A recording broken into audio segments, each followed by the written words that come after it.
کیا آپ نے کبھی اپنے ریئل لائف میں سیریل کلر دیکھا ہے؟ ہم آپ کو ایک ایسے سیریل کلر کے بارے میں بتائیں گے جس کا مینٹل ہیلتھ بھی بالکل ٹھیک ٹھاک تھا، لیکن پھر یہ کیوں ایک ایسا سیریل کلر بنا جسے دنیا کے سب سے زیادہ بدنام ترین سیریل کلر میں شمار کیا جاتا ہے۔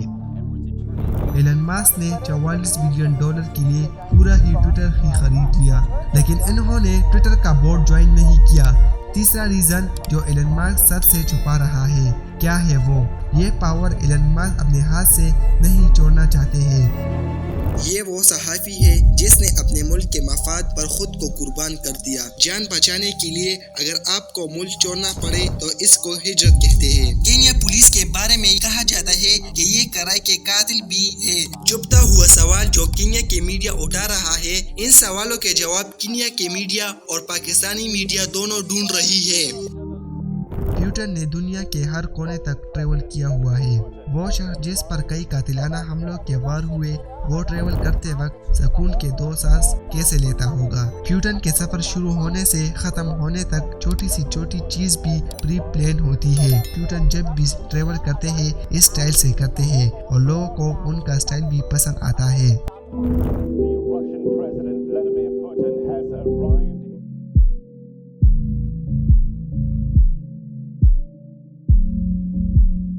بہتر پیسنجر کے ساتھ ایک پلین ایسے حادثہ کا شکار ہوا کہ اب تک 68 ڈیڈ باڈی کو تلاش کیا گیا ہے۔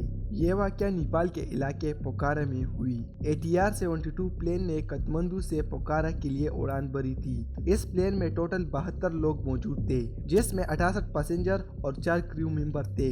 ہوائی جہاز اپنے ڈیسٹینیشن تک پہنچ گیا تھا کہ لینڈنگ سے لگ بھگ 10 سیکنڈ سے پہلے ہی کریش ہو گیا۔ دوستو، انفو ریڈی کی ویڈیوز میں ایک بار پھر سے خوش آمدید۔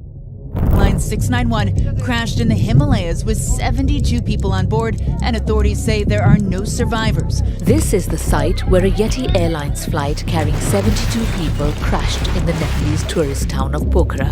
The twin-engine turboprop taking off this morning from the capital Kathmandu on what was supposed to be a short 25-minute flight. پچھلے 30 سال سے نیپال میں اب تک 28 ایئرپلین کریش ہو چکے ہیں۔ ایکسپرٹ کا کہنا ہے کہ بیڈ ویدر، رج ماؤنٹین ریجن اور اولڈ پلین نے نیپال کو فلائٹ کے لیے سب سے خطرناک ملک بنا دیا۔ آپ کو بتا دیں جو ایئرپلین کریش ہوا ہے یہ تقریباً 42 سال پرانا پلین تھا۔ دوستو، آپ کو سمجھاتے ہیں کہ نیپال کیوں ہوائی جہازوں کا قبرستان بناتا جا رہا ہے۔ نیپال میں لگ بھگ 3 کروڑ لوگ رہتے ہیں اور نیپال میں صرف ایک ہی انٹرنیشنل ایئرپورٹ ہے جو کہ سی لیول سے 1338 میٹر اوپر ہے۔ اس کے علاوہ آپ کو بتا دیں نیپال کے نارتھ ایسٹ میں موجود لوکلا شہر کا ایک ایئرپورٹ دنیا کا سب سے خطرناک ایئرپورٹ میں سے ایک ہے۔ اس ایئرپورٹ پر کوئی عام پائلٹ ہوائی جہاز نہیں چلا سکتا، بلکہ کئی بار تو اسکلفل پائلٹ سے بھی جہاز کنٹرول نہیں ہو پاتا۔ اس طرح آپ سمجھ سکتے ہیں نیپال میں جو بھی ایئرپورٹ بنائی ہوئی ہے پوری سے سیکور نہیں ہے اور سیکور کرنے کی کوئی آپشن بھی موجود نہیں ہے۔ اچانک موسم چینج ہونے کی وجہ سے پائلٹ کو ہوائی جہاز کنٹرول کرنا مشکل ہو جاتا ہے۔ جب دھند ہو یا طوفان، ساتھ برف باری کی وجہ سے رن وے اور بھی خطرناک ہو جاتی ہے، اور اگر اسی دوران پائلٹ سے چھوٹی سی بھی غلطی ہو جائے تو لینڈنگ خطرناک ہو جاتی ہے۔ نیپال کے ساتھ اور مسئلہ یہ ہے کہ یہاں آج بھی اچھی ٹیکنالوجی نہیں ہے، اس لیے وہاں آج بھی بہتر ریڈار اور بیس اسٹاف کی کمی پائی جاتی ہے۔ اس وجہ سے پائلٹ کو ایئرپلین چلاتے وقت بہت مشکل ہو جاتی ہے۔ اس کے ساتھ ساتھ پرانے ایئرپلین ہونے کی وجہ سے اس میں ٹھیک طریقے سے سینسر اور الارم کام نہیں کرتے۔ نیپال کی ایوییشن اتھارٹی خرابی کی وجہ سے یورپین ایوییشن نے نیپال ایئر لائنز پر کئی ملک جانے پر بین لگایا ہے۔ نیپال میں زیادہ تر حادثے ہوتے رہتے ہیں۔ دوستو، 1992 میں پاکستان انٹرنیشنل ایئر لائن کا ایئرپلین کٹمنڈو انٹرنیشنل ایئرپورٹ پر کریش ہوا۔ اس میں سوار 167 پیسنجر کی موت اس میں ہوئی تھی۔ اب آپ اس حادثوں سے سمجھ سکتے ہیں کہ نیپال میں لینڈنگ کرنا وہ بھی شدید دھند اور طوفان میں کتنا مشکل ہے۔ 15 جنوری کے اس حادثے سے پہلے پائلٹ کو دوبارہ لینڈنگ کی پرمیشن مل گئی تھی، تو پھر یہ حادثہ ہوا کیسے؟ دوستو، یہ تو پوری طرح تب ہی پتہ چلے گا جب اس ایئرپلین کا بلیک باکس کھل جائے گا۔ دوستو، آپ کا کیا رائے ہے؟ کمنٹ باکس میں ہمیں اپنا رائے بتائیں۔ ملتے ہیں دوسرے ویڈیو میں۔ اللہ حافظ۔